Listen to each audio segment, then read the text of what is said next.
This is a production of PBS Charlotte. The following episode of Charlotte, a City of International Success, is brought to you by Central Piedmont Community College and viewers like you. Thank you. Hello, I'm Dr. Maha Gingrich. Coming up next on Charlotte, a City of International Success, I will interview Mrs. Laura Wellman. She's the Honorary Consul of France in the Charlotte region. We're going to have an in-depth conversation about the role of this particular position. Stay with us.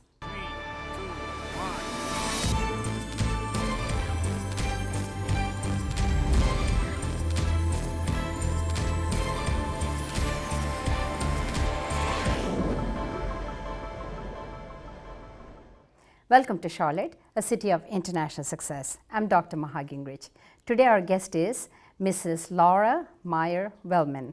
And Mrs. Wellman is the Honorary Consul of France here in the Charlotte region. Welcome to our show, Mrs. Wellman. Merci. Thank you so much for having me, Maha. Oh, Delighted to merci. be here. Yeah, absolutely. It's a pleasure. I've known you in the community. I've seen you doing a lot of things. But at the same time, once I started talking to you, I was amazed about your background and what happened and how you ended up being the Honorary Consul. So hopefully we'll have enough time today to really, pave that path a little bit for us. So to begin with, where were you born? I was born in Glen Cove, New York, just outside of New York City. Okay, here we go. In New York. Yes. So you're not French. I am not French, Okay. and no French person has confused me with being French. I like that. Okay. So your parents, what did they do? You know, it's interesting. I grew up in a household where my parents had not had any international experience, but for that reason, they were absolutely adamant that I get a chance to be exposed to different cultures, etc. And my mother's best friend, when she was just out of college, was the person who was a simultaneous translator of 6 languages at the United Nations. 6 languages? Simultaneous between and among 6 languages. He was very, very gifted. But he was Obviously. Russian-born, French-raised. And so I grew up practicing little words in French, from age 3 on, with Basile. Oh, wow. So obviously this friend has inspired you. Very inspiring. Now, so did you officially learn French in school then, or what did you do? I actually took lessons when I was 8 years old. My mom put my sister and me in a little French class. Oh, how and exciting. there was no language classes at that time, in our school until middle school. And then I did take French and moved on to taking French and Russian through high school and college. French and Russian. Yes. I didn't want to take physics in high school, so I switched. I like that. I like that. But obviously, something has triggered your passion to learn French. Is your, inspiration through your family friend? And I do think the opportunity, when I was 16, I was sent in an exchange program for 3 weeks with a family in southern France, and it was transformational. I went there not even eating a mushroom and came back enjoying every possible kind of food there was in this wonderful little town in Provence. How was that for you? Very different. I would think so, because from New York, and in those days especially, you didn't really have internet, right? You couldn't even make a phone call. It was so expensive. So, Oh, wow. it was a lot of postcards and letters, which I just unearthed last year upstairs. Kind of fun. Yeah, that must be, obviously fun, but at the same time quite challenging, because we take it for granted that I could just go on the web, search about a particular country or particular city, look at their cultures, what does a place look like, what are their, habits, what kind of food do they eat. We can really do all this research ahead of time. It's very And then true. I get to go and then, of course, enjoy. But in your case, leave alone having that kind of information available to you, you had to actually go there, and you couldn't communicate with your family. You couldn't pick up that phone and call, or... And the family only spoke French. I mean, they spoke no English, which of course is the only way to learn a language. Yeah. But it was it was a little lonely in the very beginning because it is so new. But lavender fields and the sun of Provence and this little teeny cottage that we lived in. I mean, it has stayed with me for my entire life. Wow, that's beautiful. What did you do after that then, after that experience? You came back home? Came back home, continued studying, went on to Duke University, where I also continued to study France, and did a semester abroad, and that was absolutely a phenomenal experience in Aix-en-Provence. Again, in Provence. Oh, you went back? Yeah, I did go back to the region. So obviously there was it something pretty special. there. But I did go up to Paris, and I ended up with a great fortune of having an internship with a leasing firm in Paris. Okay. And that was also a situation where I was immersed in French, with very fast French in a business environment. And Now, very helpful. When you went there, did you stay by yourself, or did you have a roommate? No, I had a roommate, a French roommate named Danielle, who had a little apartment in, at the time, a very somewhat rough and tumble area, which now, of course, is a gentrified, lovely 12th arrondissement of Paris. But Danielle had advertised for a roommate, and I had responded. It was on the university bulletin board, and called her and said, "Je suis Americaine. I'd like to come and, get a room." And we agreed to meet. And we agreed to meet at a metro stop in the 12th arrondissement. And I come out of the metro looking for this woman. And she had described herself, and I went up to her and I said, "Oh, I'm Laura." And she said, "That's not possible." My accent, and this is where I learned the value of a good accent, she had thought I was Moroccan instead of American. And so Not even that American. began understanding that appropriately pronouncing something does make a difference. Oh, that is hilarious. It was a wonderful stay of making roast chicken and French fries every Sunday for friends.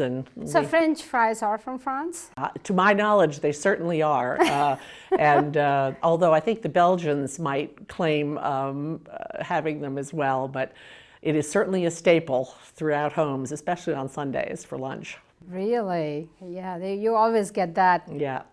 communication about, no, French fries are not from France. So obviously they're made definitely there, but how you make them probably is a little bit different. Yes, that's a whole interview. It's a whole story. I like that. So you worked there? Worked just for 3 intern, weeks. 2 weeks. No, actually, excuse me, 6 weeks. And then came home in the middle of August, went back to college and finished up and came to New York and worked for Citigroup for many years. And I went on to the Middle East Africa desk, actually, for many years, 4 years, through 1977. So you were working with the international Middle East clients. Africa, yes. Okay, Middle East and Africa. And I used my French because the Iranians and the Lebanese in particular, the Yeah. older people in those countries many of them had grown up with French as the second language. Oh, yeah. So that was one Haven't realized opportunity. that. And Yeah, also that's Northern true. Africa, too. Morocco and back to Morocco. So your French actually came in handy. It did a Because lot. you were able to communicate with your clients to do that. That's correct. And after that, what'd you do? So after, in fact, my hotel had been bombed in Tehran during the overthrow of the Whoa, Shah's okay. regime. Okay, let's go back there. So were you traveling, doing your work? Yes, I was And there. you were in Tehran. I was in Tehran at an elite major hotel, and Yeah? it was a pretty, it was a fairly sensitive period. I used to travel from Europe via Geneva or Zurich or London or Paris into to Tehran, and I was on one of my normal trips there, and the hotel was bombed. But one of my clients, my wonderful Iranian clients, arranged to get me to the airport and get me to Zurich. Get to the airport? He drove me. I had to duck down in the car and cover myself with a chador, and Oh my he goodness. got me out to the airport, and Yeah? that was my last trip. And I have to say, Persian people are so wonderful, and it was a real travesty. Wow, that's an excitement Yeah, there it was- in itself. Yeah, it was Scary? It was a little scary. My Yes. husband to be, he was trying to reach me. We were engaged and married the following September. And again, you didn't really have How did you communicate with him? You know, we communicated, we did a lot of phones where we could when the lines were Yeah. open. But it was a So pretty after strange this, time. what's your husband's name? Ward. Ward. Ward Wellman, and he's an international attorney by background, actually, and actually worked in Africa, nice. several deals, and used his French periodically in going to Paris. So That's great. Where did you meet him? in New York. That's another interview, but let's just suffice it to say that we met in New York. New York. That's Yes. great. And so after your trip, did you get married then? We did, and we've now been married 38 years. Congratulations. Very wonderful. Yep. Wow. And 2 wonderful kids. So we've had a great life together. Many trips, traveling. He knows that I'm not happy unless I'm booking a trip. Where did you travel?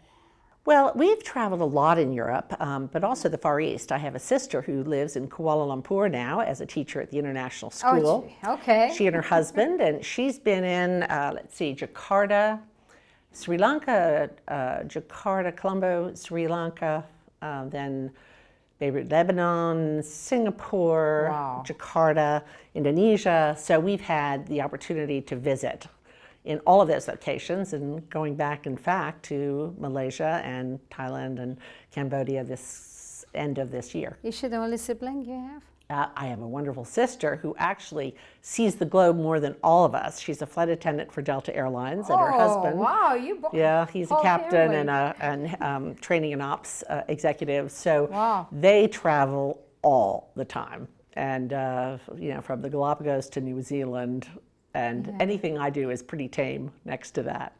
You know, what amazes me is you came from a family that really did not have an opportunity to travel abroad, right? No question. And but here it is, all 3 kids, they have encouraged them to learn about other countries, languages, you know, encourage them to travel, encourage them to explore. And I think personally for me, that's what helps all the kids to really learn about the globalization. That is Because if so the true. parents don't encourage it, they don't have to have that experience, you know, but at the same time they have that vision to ensure that the kids are ready for the next century. you And know. especially now. I mean, Exactly. now, I mean, my daughter had 5 suite mates, you know, at Duke also, and all different backgrounds, completely. Whereas that was less true, you know, when I was in school. So Yeah. this, you know, next generation, so to speak, is completely fluent, if you will, if not in the languages, Yeah. in the concept of being around international, diverse people all the time. Yeah, that they It's great to see. that experience is here Mm-hmm. for them. So you're in New York, obviously working for Citigroup. Yep. And your husband was an attorney there. How did you end up in Charlotte? Here comes always that $1 million Well, a question. wonderful opportunity. Got contacted from a recruiting firm about a position to run consumer marketing at what was Nations Bank. yeah, And okay. I have to say, I came down initially, had a very interesting day of interviews. And I think I had originally thought of this as sort of a free trip to North Carolina to see friends and Yeah. you know, just reconnect. Sure, because you And- graduated from Duke, right? exactly. Yeah. But as it turned out, I called my husband from the airport and said, I think I like it here. Ooh. And that was, he actually said to me, what are you saying? Yeah. I said, so I'd agreed to come back, and wonderful colleagues at what became Bank of America, very, just, you know, very strong, bright, intelligent people. And Wow. my husband moved down to be with Parker Poe. He was able to find a wonderful position So he very quickly. quit his position. He did. He You know, did. that is very special. That was amazing. Amazing. But he's amazing, so. Yeah, I mean, you don't see that very often. You don't see that very often, at least not for me. I have seen many couples where, you know, the women had to really make sacrifices. But in your case, your husband has supported, obviously, what you're doing, believed in what you're doing.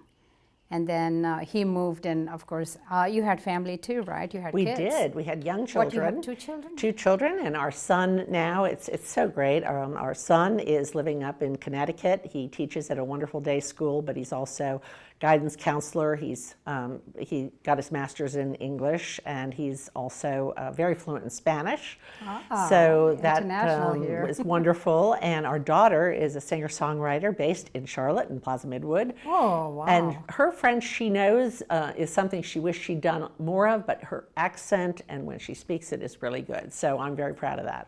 Wow. So the whole family really, starting from your parents shaping you guys, and then you end up really dedicating your life to a lot of international things and traveling, learning.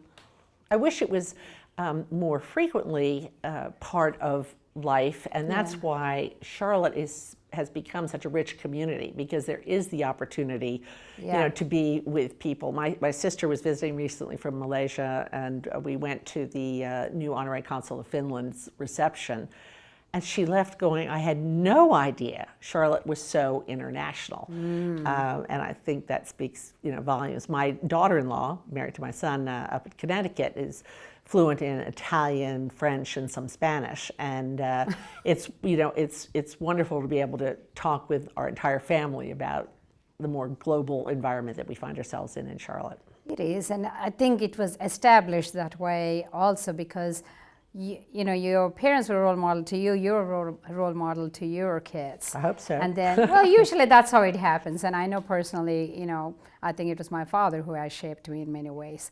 So, of course, he came to Charlotte, and then what happened?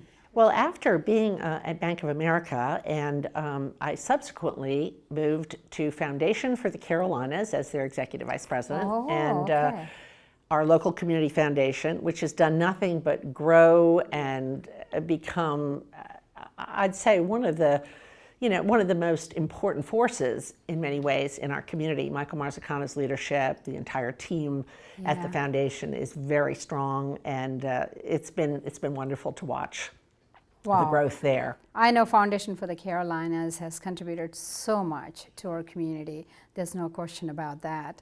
And then from there, obviously, you talked to me about a new position that you're holding currently. Can you talk a little bit about that? So I'm president and CEO of E for E Relief, which is E for Relief? E as letter E, number 4, letter E, relief.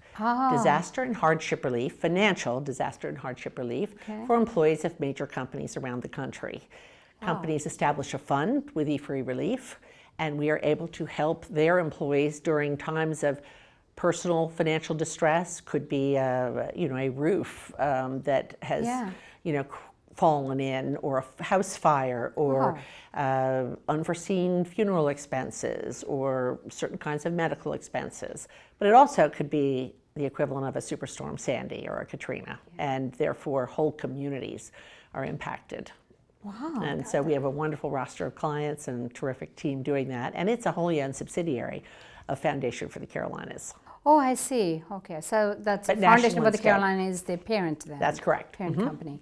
Wow. Yeah. So it's wonderful to have that support. I wasn't sure that it even existed. So that is something you work directly with the companies. Now, I know that you serve on many boards here in Charlotte region, because that's where I usually see you. That's where Charlotte does not let you not participate actively. It's that kind of community. Yes, absolutely. What are some of the boards you're serving on right now? Well, I serve on the World Affairs Council board and board of Opera Carolina, which, so you have sort of the cultural and educational international, which I really enjoy. But I've also been active at Duke University in a variety of capacities, and I serve on the Duke Alumni Association Board of Directors, and as well their investment on committee on investment responsibility. You're obviously very bored. Yeah. So that's hard to be. Yes. So how did you end up being the Honorary Consul of France? I wish I could tell you that there's this perfect path that I could describe, but there really isn't. But I did just celebrate 5 years. I say celebrate in the sense that, it's been 5 amazing years of being involved. And it became, the French community here, as well as just the international community, is one that Ward and I became active in fairly early on. Not in a major way, more just participating in events and helping support certain activities, etc. And I met Pierre Vimont, who was at that time, 2 times ago, if you will, the ambassador of France, and gotten to meet him. And then the prior consul general out of Atlanta, Pascal Ledonf, and Millie Cox, my predecessor, who is just one of the most amazing people in our community. And I had gotten to know each other as well. And it evolved, I think, when Millie decided to step down. The role, each community is different. Yeah. Charlotte was a growing international city, but it's also a very business-focused city. And both by virtue of my time at the Bank of America and then also, I think, within the foundation, which gives you a very wonderful horizontal lens in our community. So getting to know many companies through our Center for Corporate Philanthropy or executives involved has that's how you became the Honorary Consul. After a lunch with the Consul General and Millie. So this is something very important because, like you said, Charlotte is growing, leaps and bounds, very international. And the more honorary consuls we have, the better it is. Everybody says that everywhere I go. So tell me about what is Honorary Consul of France? What does it do? What it doesn't do, so that very quickly we understand what it stands for. So perhaps starting with what it is not. Okay. It is not being a career diplomat, as differentiated with individuals such as the ambassador and the consul generals and the staff associated with the consulates.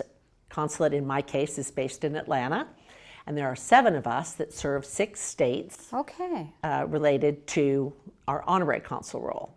And the honorary consul role is to represent France in multiple capacities. First and foremost, we support the citizens of France living in our region. Okay. So that could be if there were some kind of an emergency where they needed support.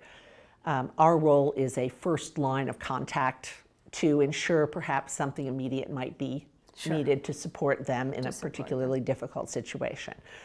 More often, something as mundane as passports. I do not do passports, nor am I allowed to. That's done out of Atlanta. But once the passport is delivered to Atlanta, it can be sent to me for pickup. It must always be picked up by the individual. Okay. So as opposed to sent to them in the United States, we send a passport out, but you can't do that. So I'll come and see them. It could be regarding a carte d'identité, an identity card. It could be regarding, picking up certain kinds of forms, etc. So it's general support. Okay. And then it's also almost being like an advance man for, or woman, for the purposes of diplomats that might be coming in. We had the wonderful Ambassador Auro here at the end of March this year, and was able to host him here in our home, which was really wonderful, with a handful of community leaders, but also arrange meetings for him with various business and community folks. So you have that sort of advanced person role periodically. And then cultural engagement. The Alliance Française here is becoming stronger and stronger. The French-American Chamber, which, yes, I mean, I just was reading their newsletter, and they've added 6 new members just this month. Wow. So very active as well. And the Consular Corps is also very active, meaning I am an honorary consul of France, but I have many people who are associated with that in other countries, and we have them all: Spain and Italy and Hungary. And you also, if there are some tragedies, and because I saw the newsletter, that if there's some tragedies that happened, like in France, you also do gatherings and in support of the French citizens. I'm so glad you mentioned that, in the sense that they're the hardest times, and I'm not French, and yet it's a time when you feel as close as you possibly can to the country you're representing. Whether it was Charlie Hebdo a year ago, January, my husband actually was a leader involved in that, but most recently the Nice attacks, of course, and then last November we held a vigil which I coordinated in Freedom Park on behalf of the French community and Francophile community, because this is a very active Francophile community. We don't want to have to do a lot of those, though. So with all these, I probably have about a minute to go. What I want to know is, you're doing so much. I mean, obviously, serving on the boards, you have a full-time position, and volunteering to be Honorary Consul of France for Charlotte region, all these things. So how do you manage your stress? Oh, I think there are other people you might ask besides me of that, but I think it's keeping great friendships alive. Friends all over the world, but family and friends are really the mainstay. There's just, my kids, my wonderful husband, but also just, sisters, their families, and great friends really make all the difference, and staying in touch does that for me. I also know that you're very active in the arts community, obviously, and so all these bringing together, is very difficult in many ways. But at the same time, obviously, people like you, though you are not French-born, have the passion to serve and to make a difference, to help the people here. And then you have the background, you have created the background to make it all happen. So we are very fortunate to have you in our community, and thank you so much for being on our show. Well, Maha, thank you, and you are a treasure for our community and what you do. So I just have to respond and say merci back. Oh, thank you, feelings of mutual, and thank you for watching Charlotte, a city of international success. I'm Dr. Maha Gingrich. Please join us again next time, right here on WTVI PBS Charlotte.